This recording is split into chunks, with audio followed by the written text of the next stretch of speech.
Bueno, comencemos. Buenos días. Vamos a dar inicio a la última clase de este curso, de esta semana. Ustedes vienen mañana, pero no será para esta clase. Será para el autodescubrimiento cultural, que creo que tiene su primera sesión mañana a esta hora aquí. Según yo sé, no sé, tal vez. Muy bien, entonces vamos a terminar la semana tocando el tema de la planificación lingüística. Y eso más que todo, si van a llamarse sociolingüistas, tienen que saber un poco sobre esta teoría, pero también es muy práctico cuando pensamos en las actividades de desarrollo lingüístico a base de la comunidad. Saber estas herramientas teóricas, estos métodos, las perspectivas que nos da los conceptos de la planificación lingüística. Entonces,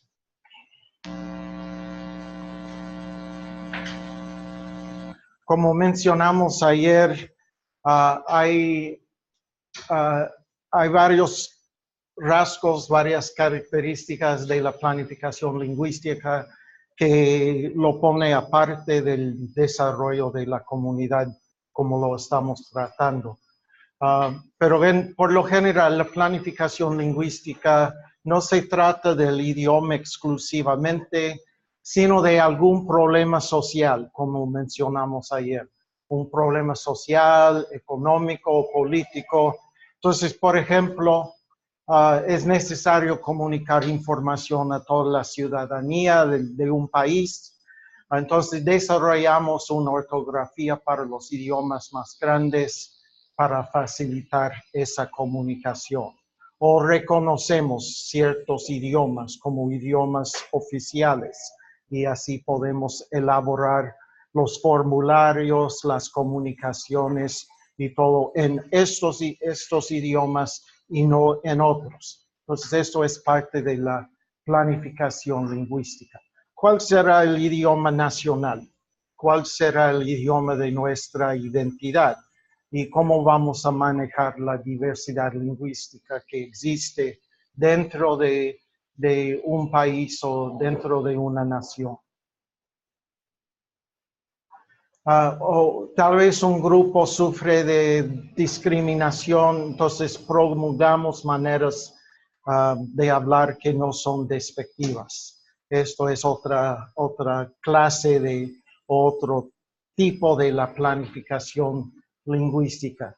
Es decir, que el problema no es el idioma, el problema es algo en la sociedad. Entonces vamos a solucionar o remediar este problema por medio de nuestra manera de hablar o el idioma o el lenguaje que usamos.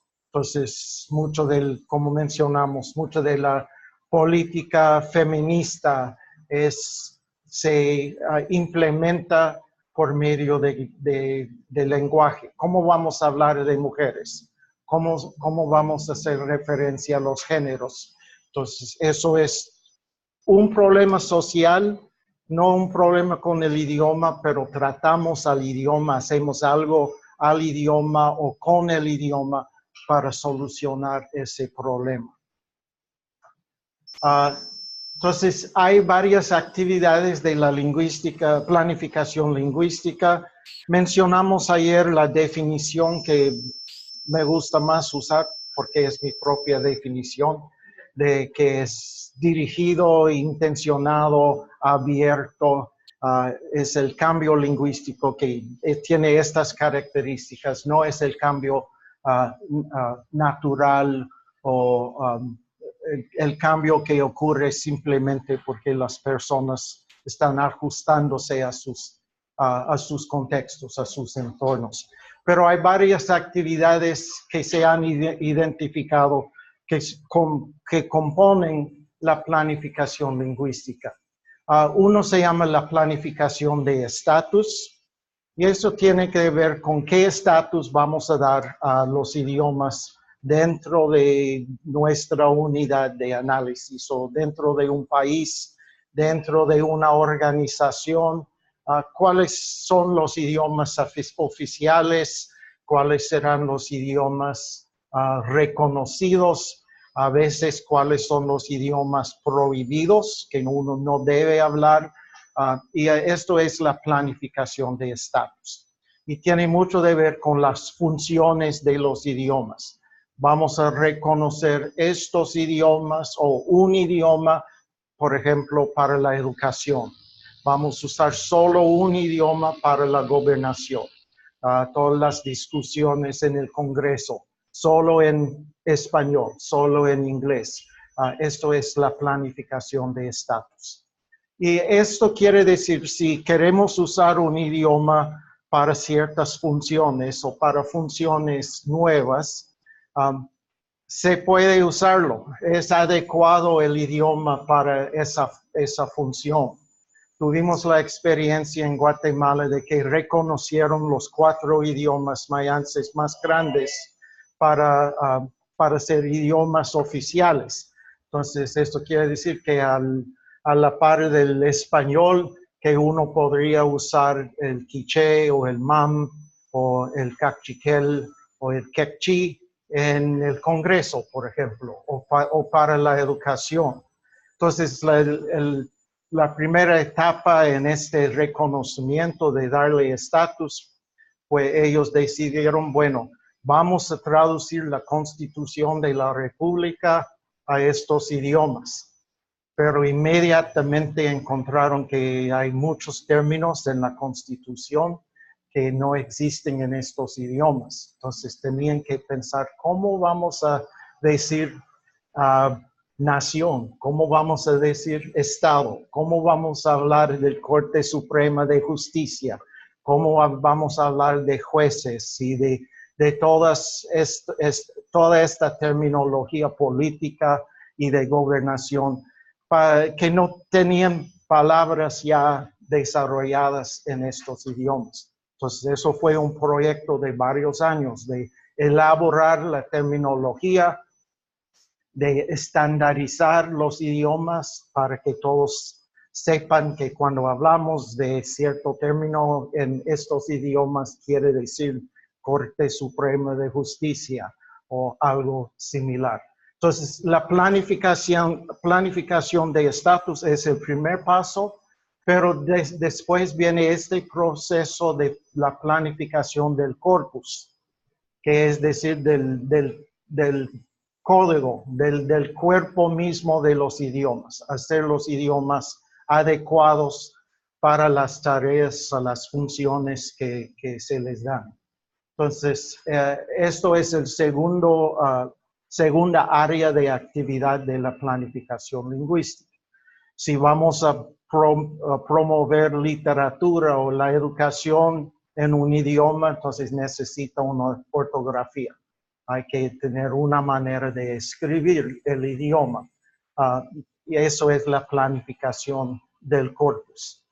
Si vamos a usarlo para funciones legales, hay que elaborar la terminología, es la planificación del corpus. Entonces, mucho de lo que hacemos nosotros en nuestros proyectos de traducción, nuestros proyectos de alfabetización, son actividades de planificación del corpus. Estamos elaborando el idioma, dándole las facilidades, las capacidades para servir las nuevas funciones que hemos decidido en la planificación de estatus. Si va a ser un idioma escrito, hay que elaborar el corpus dándole un alfabeto, una manera de escribirse. La tercera juego o conjunto de actividades se ha llamado la planificación de adquisición.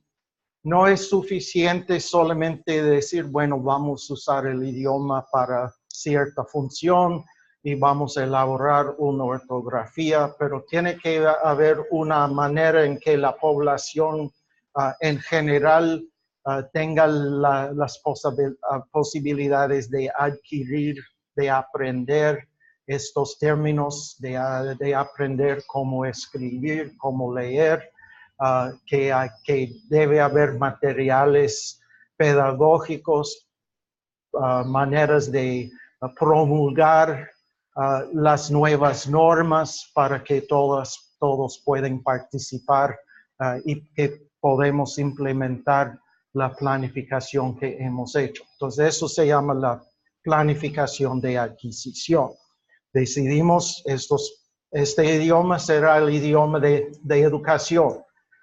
Ahora tenemos que elaborar la ortografía, tenemos que elaborar los materiales pedagógicos, los currículos, y también tenemos que adiestrar a los maestros, tenemos que concientizar a los administradores, tenemos que buscar la manera de un sistema de distribución de todos estos materiales. Tenemos que hacer campañas de promoción para que cuando llegan los materiales que realmente la gente los usa.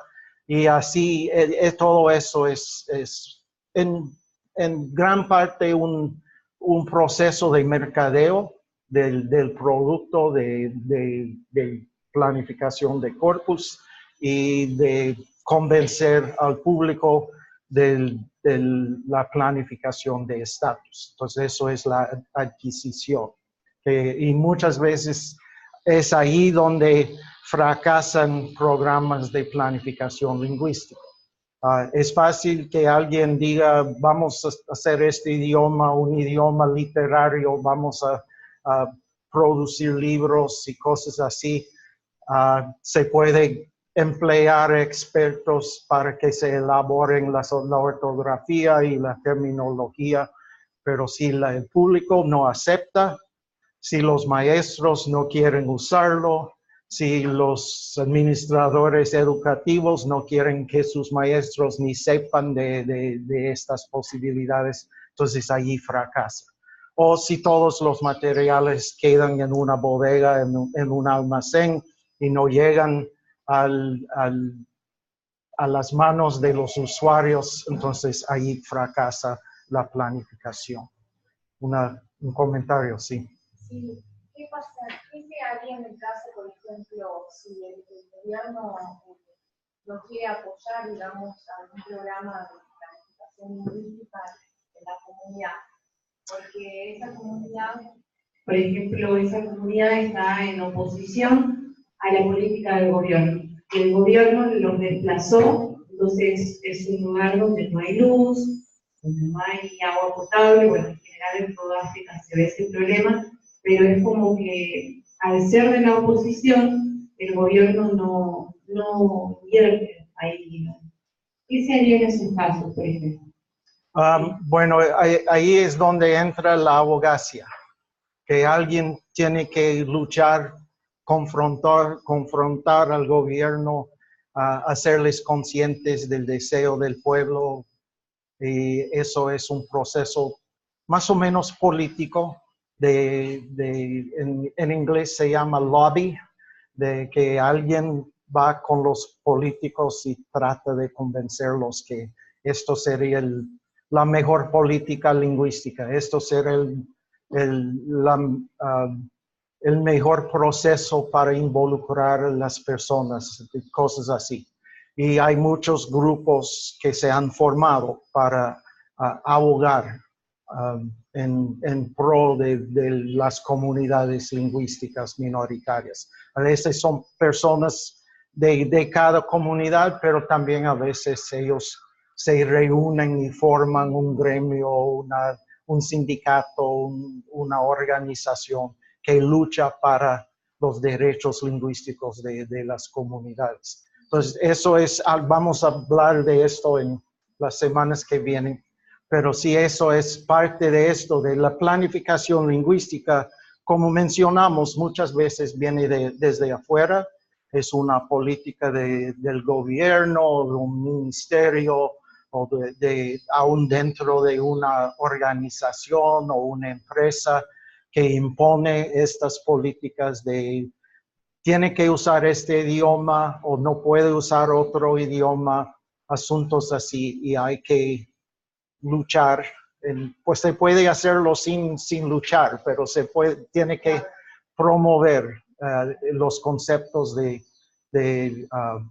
igualdad, de justicia, de los derechos de las comunidades, de mantener su identidad, de usar sus idiomas. Entonces, ese es parte del fracaso muchas veces en la adquisición, que por presiones que vienen desde afuera, los países, las naciones piensan que, bueno, tenemos que decir algo bueno en cuanto a los derechos humanos, en cuanto a los derechos lingüísticos.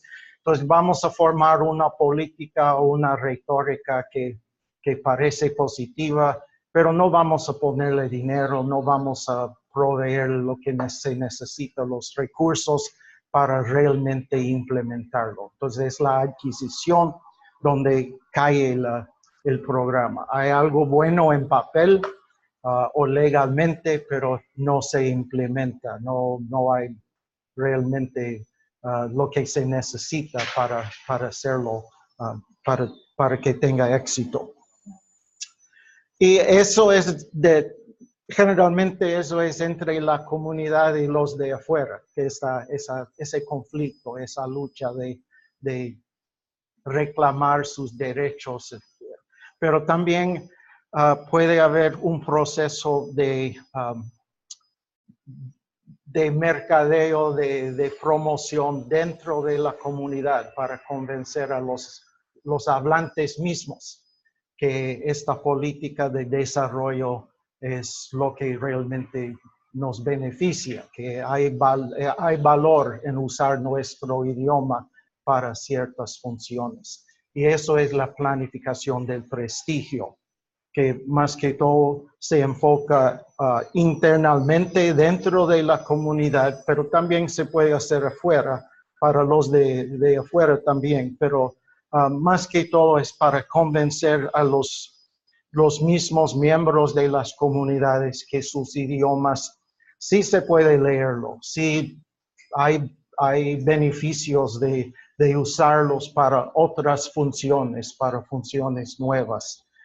Y ustedes recuerdan que eso es la definición del desarrollo lingüístico, el proceso en que un idioma adquiere nuevas funciones. Entonces, eso es la planificación de estatus, asignando nuevas funciones a un idioma, después haciendo al idioma capaz de funcionar así, después todo el proceso de mercadeo, de promoción, de implementación, la distribución, asuntos así muy prácticos, y también la concientización de los miembros mismos de la comunidad de que esto es, de esta estrategia o el plan que tenemos es algo bueno, que hay beneficios y que hay prestigio. No tenemos que ser avergonzados por nuestro idioma, sino que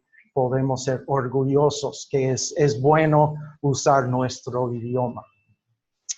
Hay varios ejemplos de esto, de estas campañas de planificación de prestigio. En la Reino Unido, digo, hay el país, la región de Gales. El galés es un idioma que fue amenazado, estaba desapareciendo, y comenzaron un programa de restauración, de renovación del idioma, y parte de su programa fue de poner carteleros grandes en las carreteras, en las ciudades, que dijeron: use tu galés. Entonces uno va caminando ahí en una carretera y hay un cartelero ahí que le recuerda: si habla el galés, úselo. Entonces es una promoción de prestigio, que se puede usar el galés, que uno debe usar su galés, y así.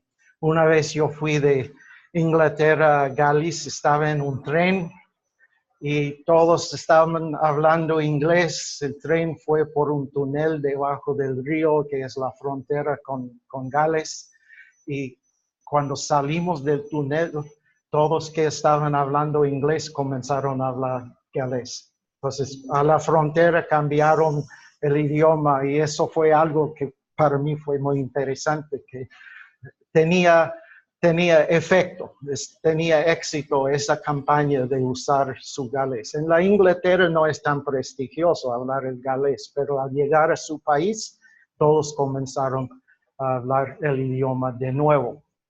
Entonces, eso es la planificación del prestigio.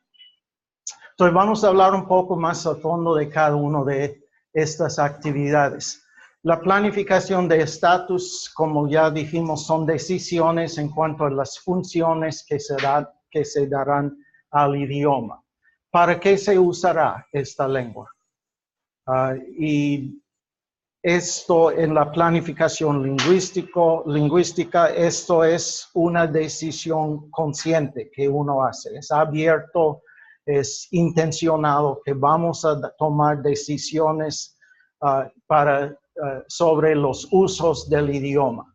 Y es una manera, como hemos usado la frase, de crear un espacio para el idioma, que estas son las funciones reconocidas de este idioma, y vamos a usarlo cuando estamos haciendo ciertas actividades, tratando de ciertos campos de conocimiento en ciertos lugares, y así definir, asociar los dominios de uso con un idioma específico. Entonces, funciones pueden ser gobernación, conocimiento nuevo desde afuera, comercio, negocio, religión, agricultura, salud e higiene, la historia, etnobiología, los artes, etc. Hay todos los campos de conocimiento o los dominios de uso, o lo que vamos a estar llamando funciones.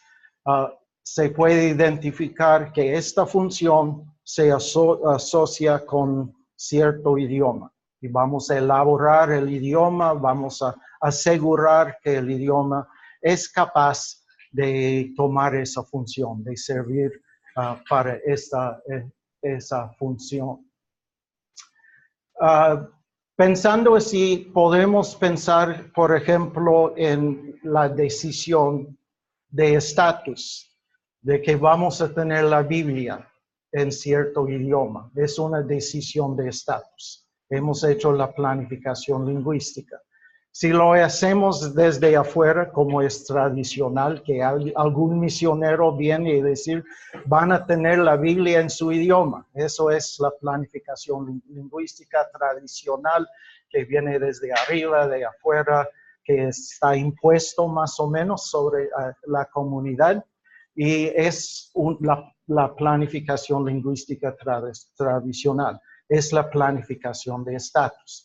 Entonces comenzamos a traducir, formamos un comité, hay participación de la comunidad, pero hay que pensar, bueno, vamos a publicar un libro, entonces hay que elaborar una ortografía. ¿Cómo vamos a tratar de toda la terminología teológica, la terminología de la cultura bíblica? ¿Cómo vamos a decir fariseos, santificación, bautismo? Espíritu Santo, perdón, todos estos conceptos bíblicos que tal vez no hay términos exactamente adecuados en el idioma. Entonces, eso es el proceso de planificación de corpus. Hay que buscar con la comunidad cómo vamos a decir esto y hay que explicar el concepto. Y a veces no existe, por ejemplo, el concepto de perdonar, que en esa cultura no perdonan. Si alguien te hace algo, se recuerda para siempre, de generación en generación, qué pasó y siempre siempre buscan venganza. Entonces, ¿cómo vamos a explicar perdón? ¿Cómo vamos a explicar que se puede perdonar y qué es el costo del perdón? ¿Cómo vamos a explicar lo que hizo Jesús en la cruz para perdonar a los que han pecado? Entonces, todo esto hay que elaborar la terminología y buscar la manera de expresar estos conceptos, y esto es la planificación del corpus que hacemos. Después ya tenemos nuestro libro, ya está publicado, tenemos 2,000, 3,000 ejemplares. ¿Cómo vamos a distribuirlos? ¿Cómo vamos a convencer a los miembros de la comunidad que deben leerlo, que deben entender lo que está allí? Entonces, eso es cómo van a aprender a leer, de dónde vienen los maestros, quiénes van a dar las clases, cómo vamos a pagar la imprenta, la impresión, cómo vamos a pagar la distribución, porque a veces hay que pagar a camiones para llevarlos, para personas para venderlos. Entonces, todo eso es la planificación de adquisición. Entonces, un programa de traducción bíblico es un programa de planificación lingüística. Se puede conseguirlo así en estos términos. Y lo que estamos diciendo en nuestro modelo es que se puede usar estos mismos pasos, estas mismas categorías de actividades, pero debe ser a base de la comunidad, que es la comunidad que toma las decisiones de si vamos a traducir la Biblia, cómo vamos a traducirlo, cómo vamos a capacitar al idioma para hacerlo, cómo vamos a distribuirlo, y que no sea algo que viene desde afuera y que esté impuesto, sino que surge del mismo deseo de la comunidad y no de los valores y conceptos de los como nosotros que venimos desde afuera. Entonces, esto tiene muchas implicaciones en nuestra manera de trabajar y en nuestra manera de pensar en tomar decisiones, dónde comenzar un programa de traducción o qué es un programa de traducción, qué viene antes de este proceso de darles la Biblia. Hay que buscar personas que quieren tener la Biblia. Eso es otro proceso que no es la traducción bíblica. Es lo que hemos llamado el evangelismo, ¿verdad? Que ellos conocen a Dios, conocen al Señor y así quieren saber más de Él. ¿Cómo hacen para saber más de Dios? Bueno, hay que leer la Biblia o por lo menos tener el contenido de la Biblia para que Dios se revela a esa comunidad. Entonces, la traducción bíblica no es necesariamente el primer paso en evangelizar una comunidad. Puede ser que hay mucho que hacer antes de iniciar un programa de traducción hasta que hay personas, hasta que hay creyentes dentro de la comunidad que realmente desean tener las escrituras y usarlas para su propio bien. Entonces, planificación de corpus, ya he mencionado varias veces, es para hacer el idioma mismo más adecuado para las funciones que se le han asignado. Y hay varias componentes de esto, de este proceso de planificación del corpus. Uno se llama grafización, que es el desarrollo de un sistema de escritura.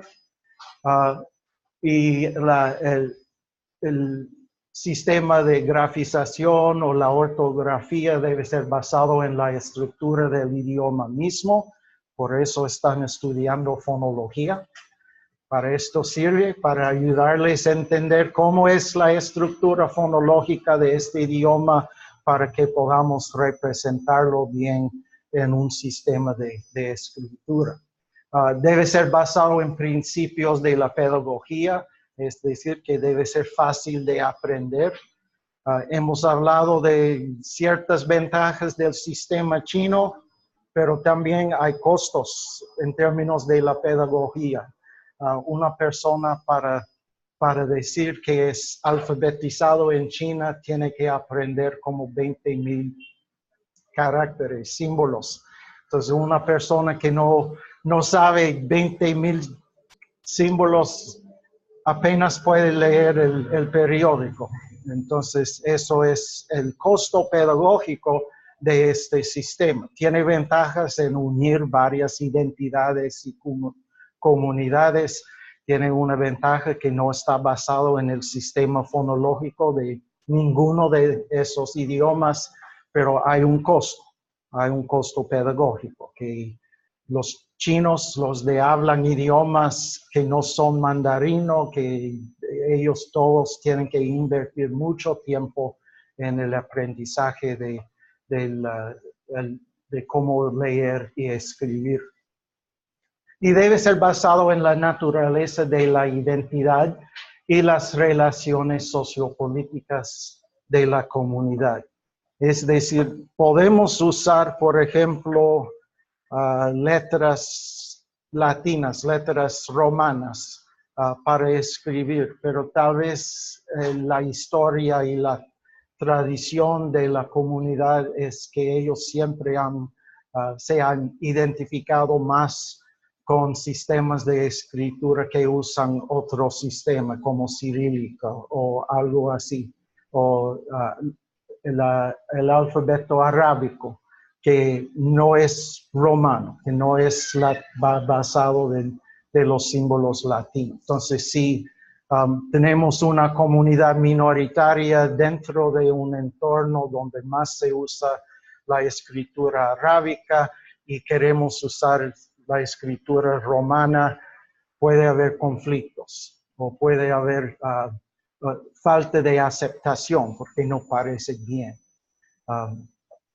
Yo sé de un ejemplo en Papua Nueva Guinea donde los que fueron a hacer el desarrollo lingüístico venían de Corea.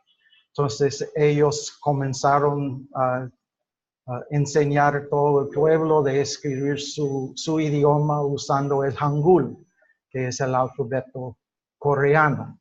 Entonces ahí están en medio de Papua Nueva Guinea, donde todos usan un sistema de letras romanas y esta pequeña comunidad está usando Hangul. Entonces eso puede ser un problema porque no pueden adaptar, no pueden transicionar de leer sus libros a leer los libros nacionales, los libros de amplia distribución. Entonces, la elaboración, la grafización debe hacerse tomando en cuenta estos factores, la fonología, la pedagogía y la sociología, el entorno político, sociopolítico y de identidad de la comunidad dentro de la nación.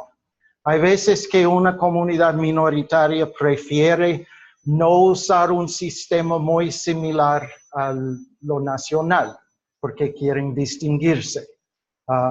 Aquí en Perú, casi en toda América Latina, han habido varias controversias de alfabetos. Algunos lo han llamado las guerras de los alfabetos, porque los hablantes de idiomas originarios de estos países dicen: nuestros idiomas son muy distintos del español, no están relacionados de ninguna manera al español, para que tengamos que escribir y deletrear usando las normas del español. Entonces vamos a buscar maneras de distinguirnos, de no usar los símbolos estandarizados del español, sino usar nuestros propios símbolos. Entonces, más que todo en los idiomas indígenas de América Latina, esto ha girado alrededor del uso de la C y de la QU, con muchos idiomas optando a usar K en vez de estos dos, usando ese sistema del español de C antes de A o U y QU antes de I y E. Entonces, esto es una norma netamente española. Entonces, no vamos a hacerlo, vamos a usar K. En los idiomas mayances hay cuatro variantes del velar. Entonces, ellos han optado de hacerlo lo más distinto posible del español. Y los alfabetos elaborados hace años trataron de hacerlo más similar al español, pero más recientemente han decidido no queremos usarlo así, vamos a cambiarlo. Entonces, eso de reconocer la naturaleza, la identidad, el entorno sociopolítico es importante en la aceptación, en la adquisición de estos sistemas de escribir. Y muchas veces estos principios, estos factores luchan en contra el uno al otro. A veces un sistema que es muy riguroso fonológicamente es difícil de enseñar. O un sistema que es fácil de enseñar viola las normas del sistema fonológico.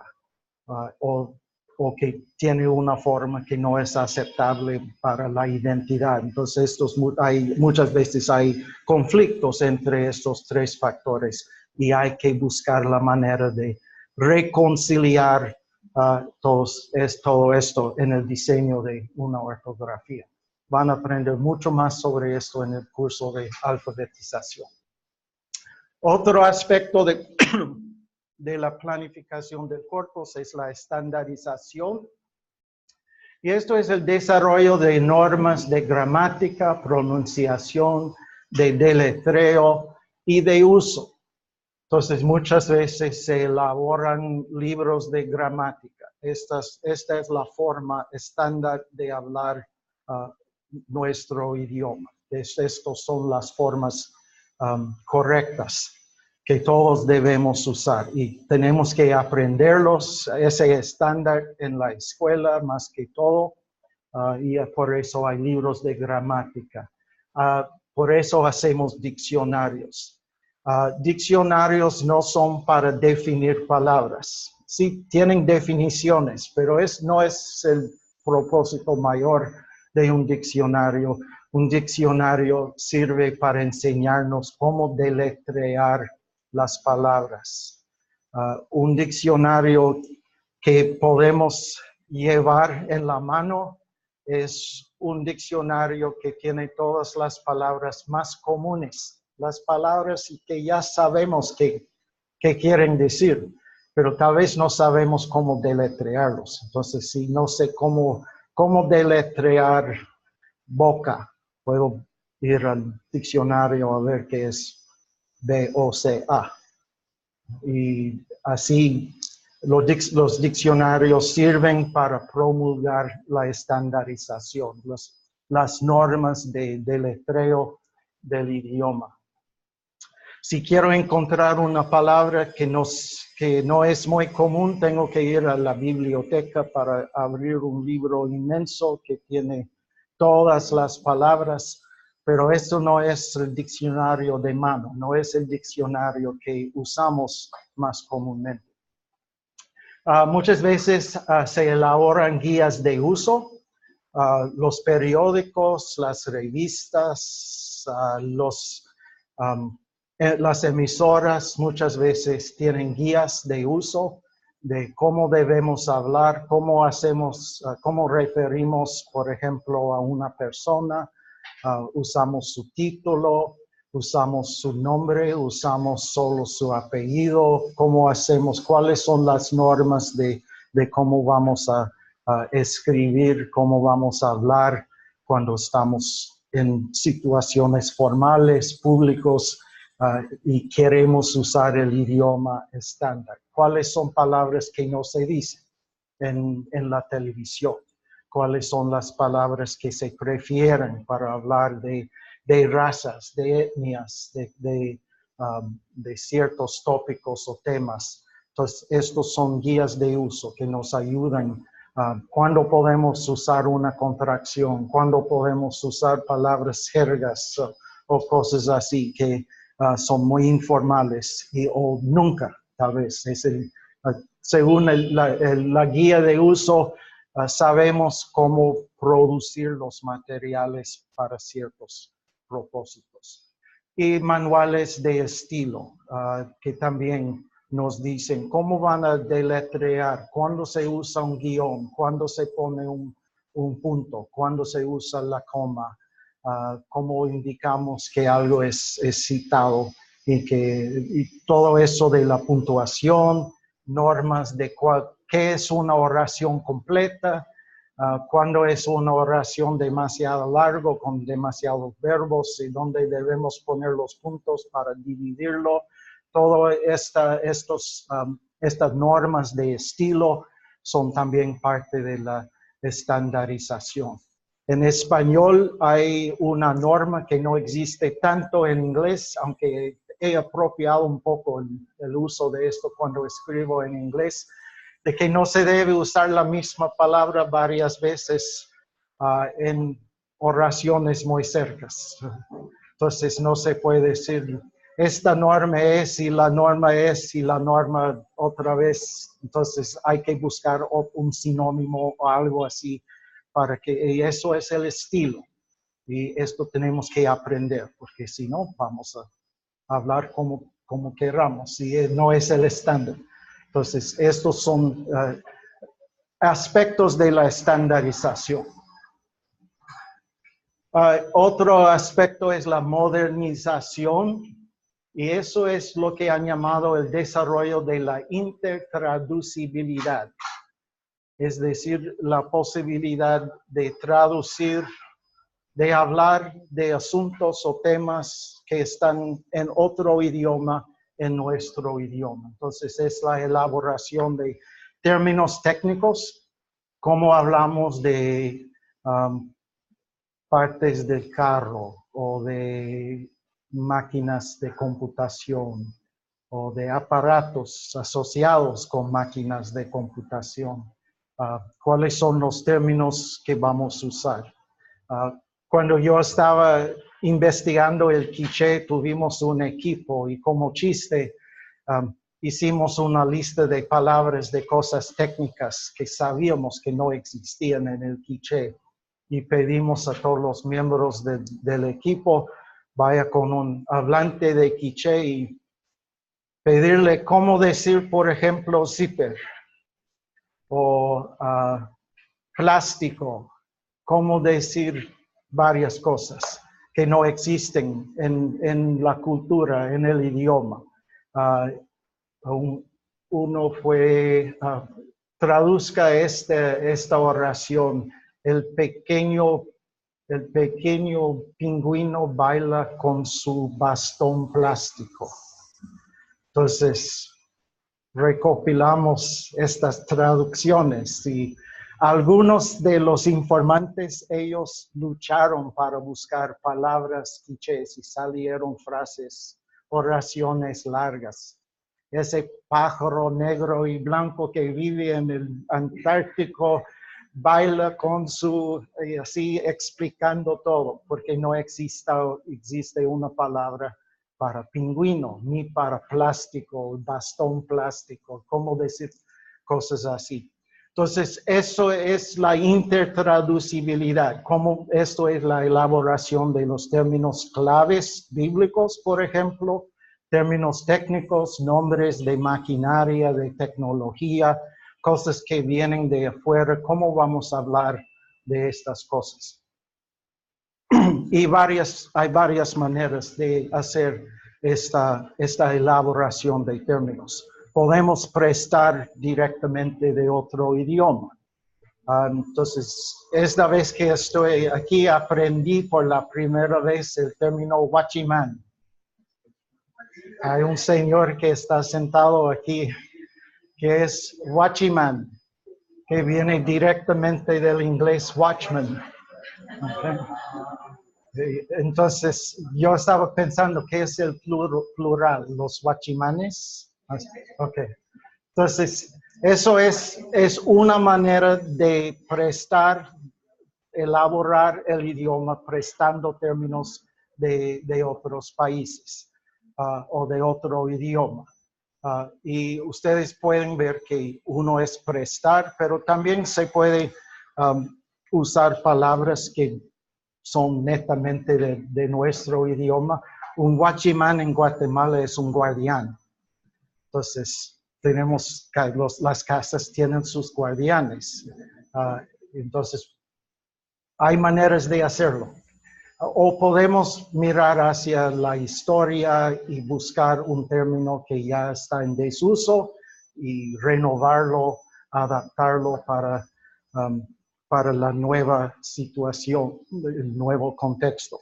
En el quiché no habían palabras para maquinaria, para carros, para aviones, ni para nada así. Entonces, ellos ampliaron el sentido de la palabra chich, que es metal. Entonces, un carro es un chich, un martillo es un chich. Todo que es hecho de metal tiene el nombre de chich. Entonces, unos dicen, deme el chich, y según el contexto, el ayudante sabe qué está pidiendo. O voy a traer mi chich. Entonces, él sabe, voy a traer mi carro. Vamos a volar a la capital en un chich. Entonces, se sabe que es avión. Y así, esa palabra se ha ampliado para muchos usos y se puede modificarlo y así ellos usan ese término para muchas cosas y se entiende según el contexto. Entonces, eso es otra clase, otro método para la modernización del idioma. Otra actividad es la renovación. Muchas veces cuando las comunidades se dan cuenta del estado de su idioma, ellos toman nota de que, bueno, hemos prestado muchas palabras del otro idioma. Entonces vamos a renovar, vamos a purificar a nuestro idioma y vamos a quitar estos préstamos y elaborar nuestro propio vocabulario para muchas cosas. Y en esto también entra la reforma de la ortografía, esto de que no queremos ser como el español, queremos distinguirnos en nuestra manera de escribir también la purificación del léxico. No vamos a usar préstamos ni del inglés ni del español, sino que vamos a usar nuestro propio vocabulario. Y esto no es asunto solo de idiomas minoritarios. El francés es famoso por su política de prohibir el uso de palabras prestadas del inglés en especial. Entonces, muchos franceses dicen le weekend, el fin de semana. Se puede decirlo en francés, pero muchos dicen le weekend, o le hot dog, o la salchicha. Y entonces, estas palabras son prestadas del inglés y hay la Academia Francesa prohíbe estos usos. Entonces ellos dicen, estas son las formas correctas, vamos a mantener al francés como un idioma puro, sin estas corrupciones que vienen del inglés. Entonces eso es otra clase de renovación que es parte de la planificación del corpus. Entonces, la planificación de adquisición son decisiones sobre cómo implementar las decisiones y en eso muchas veces cae lo que llamamos revitalización o el proceso de revitalizar a un idioma muchas veces requiere mucho en cuanto a la planificación de adquisición. Entonces, programas del gobierno para revitalizar idiomas que están amenazados. Puede haber programas de educación, desarrollo de infraestructura, la construcción de escuelas primarias donde puede usar el idioma, programas de promoción como ese programa en Gales, de carteleras, de anuncios en el radio o en la televisión, etc. Y motivaciones económicas, sociales y religiosas para promover el uso del idioma. Canadá, lo mencionamos el otro día como un país bilingüe. Tienen una política oficial de que hay 2 idiomas oficiales de Canadá, el inglés y el francés. Ellos han puesto una motivación económica diciendo de que cualquier persona que quiere trabajar por el gobierno tiene que ser bilingüe, tiene que hablar los 2 idiomas. Y así hay muchos padres de familia que dicen a sus niños, nosotros hablamos inglés, tienes que aprender francés para que pueda trabajar en el gobierno.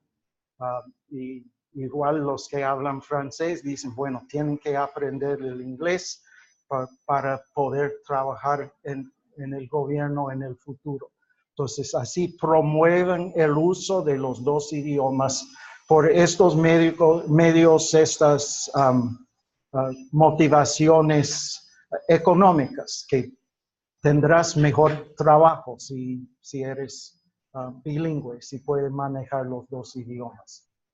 O también hay motivaciones sociales, que una persona que es bilingüe tiene más prestigio, tiene más aceptación, y las personas educadas, las personas de la clase alta, ellos usan los 2 idiomas fácilmente. Entonces, si uno quiere participar en ese nivel de la sociedad, tiene que ser bilingüe, tiene que mantener su propio idioma y aprender el otro idioma también.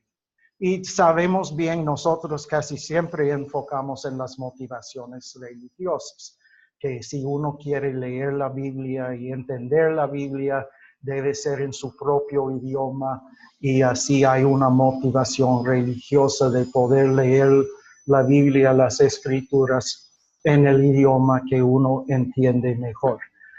Y aunque muchas veces las iglesias solo entregan el mensaje en el idioma dominante, pero hay una motivación religiosa de poder leerlo por mí mismo en mi propio idioma y así entenderlo mejor, porque es mi idioma, no es un idioma de extranjero. Muy bien, planificación de prestigio, una parte importante de la planificación de adquisición se enfoca en cambiar las actitudes de la comunidad hacia su idioma y los planes para su desarrollo. No voy a hablar mucho de esto porque en 2 o 3 semanas van a estar leyendo de varias actividades que comunidades han hecho para promover sus propios idiomas, para promover el prestigio y para abordar casi todo esto que hemos hablado. Muy bien, ya vamos a entrar a la simulación. Ustedes van a viajar al país de Sulawesi y van a estar ahí en el Palacio Nacional de Sulawesi con el rey Jaspu o reina, no, creo que todos son reyes esta vez. Entonces, y vamos a dividir en los 4 grupos. Un grupo va a quedarse aquí, según recibieron en su correo, deben saber en qué grupo está. Un grupo se queda aquí, otro grupo va a trasladarse a la sala. El grupo en Huancayo, ustedes van a sesionar con Eva, van a salir de esta sesión del Zoom y hay otra sesión. Eva va a mandarles el número de la sesión para que puedan pasar ahí. Y los de Pucallpa, ustedes van a quedarse aquí en esta sesión de Zoom, solo que vamos a apagar todo aquí para, bueno, Josué va a mantener la sesión, pero no van a no van a poder ver a nosotros aquí o ni escucharnos, sino que ustedes pueden usar la sesión para sus discusiones. Vamos a tomar media hora para hacer esta actividad y después regresamos todos a esta sesión y vamos a informar un poco de lo que pasó, sus impresiones del proceso de elaborar un plan, hacer la planificación lingüística para el nuevo país de Sulawesi. Casi siempre las personas tienen problemas con pronunciar los nombres de los grupos. Debe ser fácil porque son completamente fonéticas. Entonces, Sulawesi, hablan Fulawelala, es Gongara Dabi, hablan Gongara Daba. Entonces, más o menos eso es lo que necesita. Sulawesi, Fulawelala, Gongara Dabi, Gongara Daba. Okay. Y si lo hace mal, no hay problema. Ustedes son dueños de su propia comunidad de habla. Muy bien. Entonces vamos a nuestras sesiones. Los que van afuera, por favor, tienen 30 minutos. Vamos a reunirnos aquí a las 12:30 y de ahí tendremos 10 minutos para discutir, para informar. Resaltó en las discusiones, ya han tenido la experiencia de hacer la planificación mucho en la planificación de corpus ni de adquisición, pero esto es lo que hemos hecho es más que todo un proceso de planificación de estatus. ¿Qué son sus impresiones? ¿Qué traen de esta experiencia? Y los que están a distancia pueden informar también.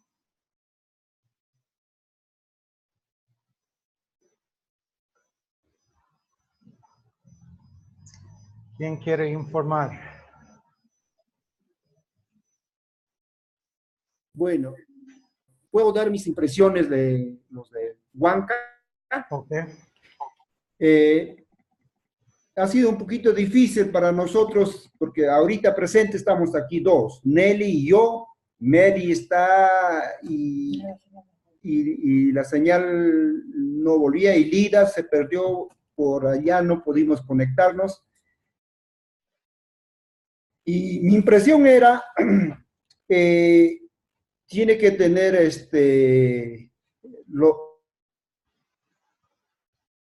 diagnóstico, tiene que estar bien en nuestro medio, bien la problemática, la deficiencia para hacer tener la autoridad, quizás no la autoridad autoritaria, porque los demás del equipo querían hacer prevalecer sus puntos de vista, sus opiniones para la aplicación, y bueno, a veces ya pues tienes que aceptar, pero quizás un poquito más de tiempo se puede sustentar, porque sí, porque no, y el por qué queremos que sea eso el idioma oficial del idioma, ¿no? Entonces, un poquito en el trabajo se tiene que conocer muy bien, haber leído muy bien, y no es como estar presente para el debate o el acuerdo o la planificación. Gracias. Ok. Gracias, hermano Amador. ¿Otros de aquí que quieren informar sobre qué pasó? Fue fácil, ¿verdad? Llegar a una... Es el micrófono.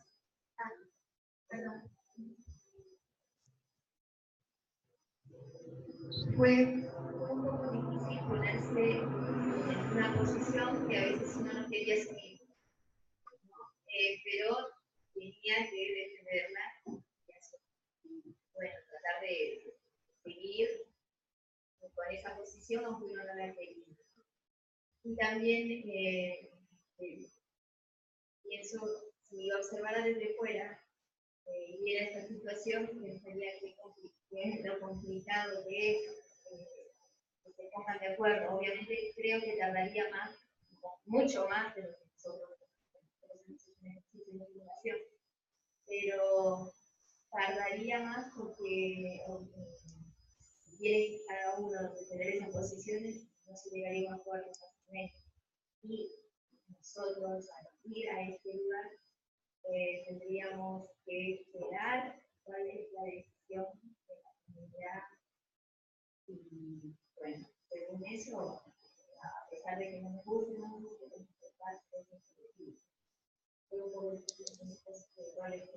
no quería. Victoria. Bueno, a mí me resultó muy difícil asumir este rol porque es un Zamora Pongahue, es un abogado que es nativo de Agadabi, o sea, es un pelagosiano, nadie puede negarle eso, pero él no está de acuerdo en el mantenimiento y la promoción de las otras lenguas, pero tampoco quería tomar de presión. Y me resultó muy difícil porque de pronto me imaginaba ese lugar donde está mi corazón, donde tengo que ir a contestar algo parecido. Entonces, ellos son de la oposición del gobierno, donde son muy, como estaban Dafne y Jesús, defendiendo sus posturas.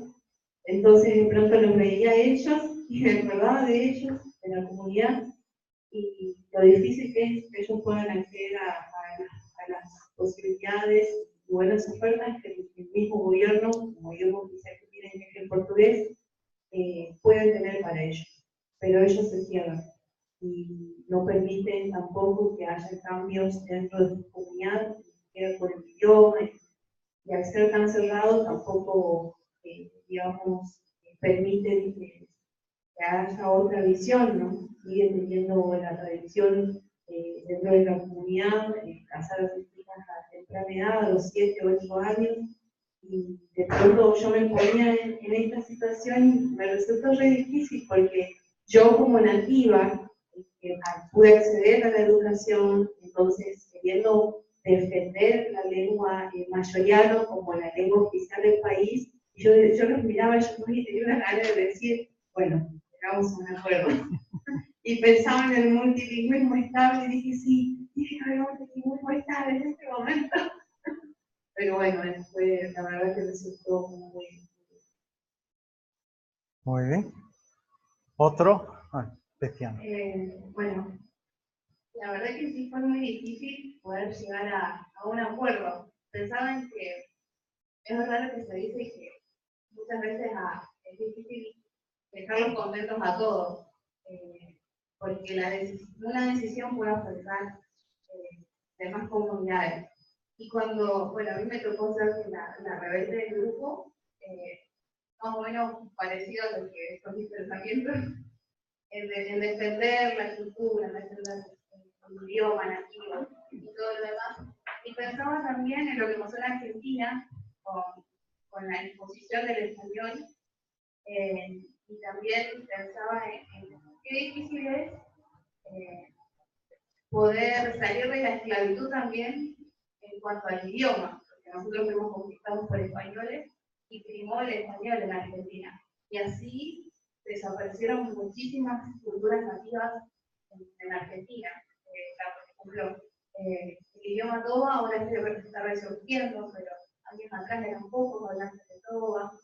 En el sur, las comunidades desaparecieron, los tehuelches, los yaguitas, fueron desapareciendo por estas cosas, por estas cuestiones de Estado, que muchas veces se impone un idioma estándar y dejamos de lado a las comunidades o no pensamos en cómo podemos ayudar para que ese idioma suyo pueda seguir prevaleciendo con el tiempo.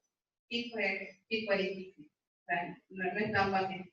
A veces uno lo cree que puede ser fácil, pero no es tan difícil. Yo pienso que esta simulación nos dio mucha perspectiva de cuán difícil puede ser tomar decisiones que afectan a un país, ¿no? Yo representé en general, en generalísimo voz. Y me fue muy difícil representar ese rol porque realmente no era lo que yo quería en el fondo de mi corazón, pero tratar de representar ese papel y de buscar unificar todos los pueblos con un solo idioma, es complicado realmente tratar de que haya un solo idioma. La conclusión a la que nosotros llegamos es la planificación del estatus porque iba a estar en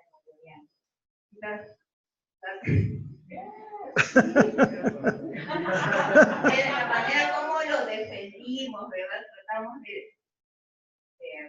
todos tratar de dentro de las funciones del gobierno, solamente iba a ser el mayoriano. Se iban a poder cuidar las otras comunidades lingüísticas, solamente íbamos a hacer énfasis en que el mayoriano iba a tener que llegar hasta ellos, pero iba a ser tomado como una materia extracurricular, y obviamente esa materia extra debía ser tomada sí o sí. ¿Por qué? Porque la mayoría de la gente de los pueblos aledaños tienen que ir a la universidad y tienen que hablar mayoriano. Entonces, para facilitarles ese idioma nacional o estándar, nos sumamos como eso, pero prevaleciendo el idioma de ellos. Ahí gané yo. Muy bien, uno más. Fue bueno que bueno, para mí que el rey aceptara y le diera importancia a la ley.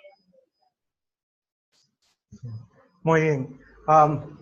Creo que pueden ver que eso es un proceso a un nivel, un proceso político, que cada uno tenía su, bueno, el rey, el general, el generalísimo, por lo menos estaban pensando en cómo nos mantenemos en poder, qué son las amenazas si tomamos una decisión u otra decisión y qué será el efecto político, cómo unificamos al país, cuáles son las decisiones que va a crear divisiones.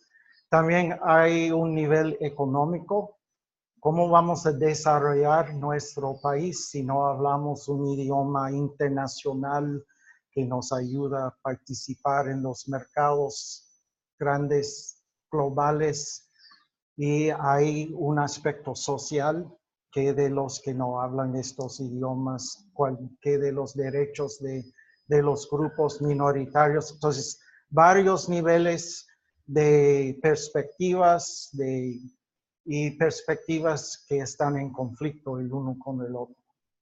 Entonces, los gobiernos, hay que tener un poco de compasión para los gobiernos, porque ellos sí tienen que luchar con estos problemas. Y aunque nos gusta hablar mal de políticos, el poder sí es algo que es importante. ¿Quién va a manejar? ¿Cómo vamos a gobernar? ¿Cómo mantenemos la paz dentro de un país?